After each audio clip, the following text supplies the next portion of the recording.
అందరికి కూడా నమస్కారం. ఒకటే సార్, భారతదేశంలోనే పెద్ద నియోజకవర్గం మేడ్చల్.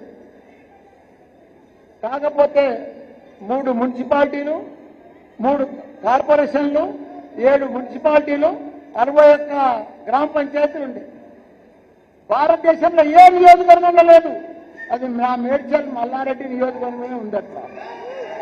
అలాంటి దాన్ని తీసుకుపోయి తుకుడలు చేసి 440 మంది లీడర్లు ఉంటే మాత్రం 220 మంది కౌన్సిలర్లు, కార్పొరేటర్లు ఉండే, సర్పంచులు, వార్డు మెంబర్లు, ఎంపీపీలు, జెడ్పీటీసీలు వీళ్ళందరూ మటాస్ అయిపోయారు.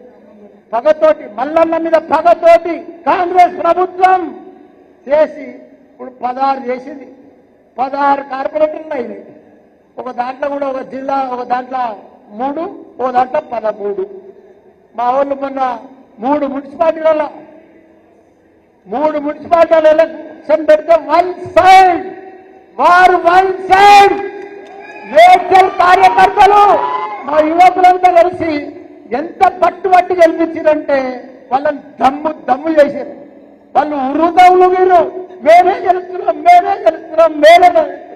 మల్లారెడ్డిని ఓడగొడతామని ఉర్రుదలు మల్లారెడ్డిని ఓడగొడతామని ఘోరంగా అట్టర్ బ్లాక్ చేసి పెట్టాం కాంగ్రెస్ పార్టీని, బీజేపీ పార్టీని.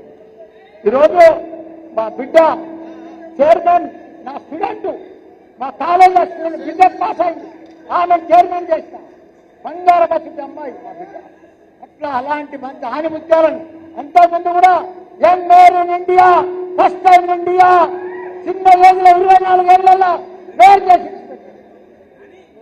ఇంతమందిని అభివృద్ధి చేసి మేయర్లు, చైర్మన్లు, పార్టీ ప్రెసిడెంట్లు, కార్పొరేటర్లు, కౌన్సిలర్లు, సర్పంచులు, మాజీ సర్పంచులు, మా పార్టీ ప్రెసిడెంట్, మిగతా మా మల్లేశన్న గారు, మా కార్పొరేటర్లు, మా నాయకులు, యువ నాయకులు, ఉద్యమకారులు, ప్రతి ఒక్కరు కూడా, మా జక్క వెంకన్న, మా కాబోయే మళ్ళా ఎంపీ నిలబడ్డ మా రాగిరి లక్ష్మారెడ్డి అన్న, మా ఇన్ఛార్జ్ మా జహాంగీర్ బాయ్, మా సంజీవరెడ్డి ప్రెసిడెంట్, మాజీ మేయర్ బుచ్చిరెడ్డి గారు, మా భాస్కర్ గారు, కాబోయే కార్పొరేటర్ భాస్కర్ గారు, దశ తిప్పల పట్టుకున్నాను 1%.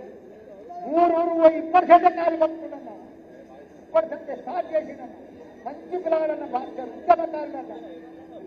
కాబట్టి వీళ్ళందరూ కూడా ఈరోజు మన పోచన్న జాయిన్ అయ్యాడు. పోచన్న అంటే ఎవరో తెలుసా? మా అన్న. అదే మాదిరిగా మధు కూడా మంచిగా స్కూల్ నడిపిస్తాడు. వాళ్ళు బ్రహ్మాండంగా జాయిన్ అయ్యాడు మధు. చాలా చాలా ధన్యవాదాలు మధు, మంచోడు. పోచన్న కూడా మా అన్న దగ్గర అన్నాడు. ఆయన మా దగ్గర బంధం ఉంది. పాపం ఏదో మర్చిపోయి కదా బాధలో పోయింది, కానీ మళ్ళీ వచ్చేసినాను. మళ్ళీ చాలా మంది గవర్నమెంట్ మారినప్పుడు అటు పోయింది, కానీ ఇప్పుడు మళ్ళీ అందరూ సగం తయారవుతారు. పాపం అంతా కన్ఫ్యూజ్ అయిపోయారు.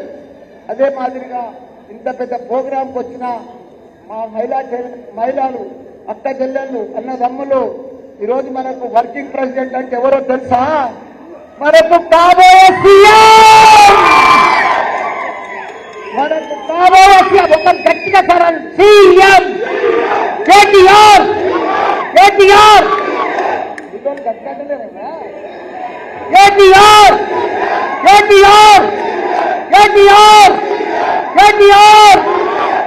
అందరికీ ధన్యవాదాలు.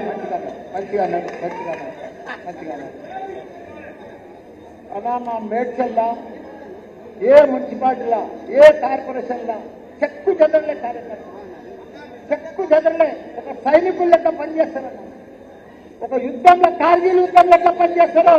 ఎలక్షన్ వచ్చిందనుకో మా రాజకీయ నాయకులు, మన బీఆర్ఎస్ నాయకులు అంత బాగా పనిచేస్తారు. అన్ని వదిలిపెట్టి కూడా అంత బ్రహ్మాండంగా బాగా పనిచేస్తారు. కాకపోతే మా నాయకులను మీరు ఇంకా ఈ నాయకులను చూస్తే నాకు కడుపు నిండిపోతుందన్నా, నా జీవితం ధన్యమైపోయిందన్నా, ఈ నాయకులు ఇంకా అన్న చెల్లెళ్ళు, అన్న తమ్ములు జాగ్రత్తగా ఈ బలగము మనకు దొరకదన్నా, ఈ బలగం దొరకదన్నా, బ్రహ్మాండమైన బలగం. కాబట్టి మనమందరం కూడా మనము తెలంగాణను